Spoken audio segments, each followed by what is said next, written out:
சௌமியா, நான் 12th படிக்கிறேன். அங்குத்தி ஜுனைக்கு வந்தோம் சம்மர் ஹாலிடேஸ்க்காக. இங்க இவ்வளவு நாளா வெயில் அடிச்சிட்டு இருந்துச்சு. இப்ப மழை வந்ததுனால தண்ணி நிறைய வந்திருக்குது. எல்லாரும் நிறைய பேர் வராங்க. நாங்களும் குடும்பத்தோட வந்தோம். நல்ல எக்ஸ்பீரியன்ஸா இருக்குது.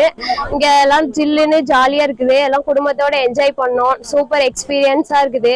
கார்டன் மாதிரி சூப்பரா இருக்குது. இன்னும் நல்லா ரோடு போட்டீங்கன்னா நிறைய பேர் வருவாங்க. இன்னும் ஃபால்ஸ் மாதிரி நிறைய இருக்குது. இன்னும் அரசாங்க ரோடு போட்டு எல்லாம் பண்ணா நிறைய பேர் வருவாங்க.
செய்திகளை உடனுக்குடனும் துல்லியமாகவும் தெரிந்து கொள்ள சப்ஸ்கிரைப் பண்ணுங்க.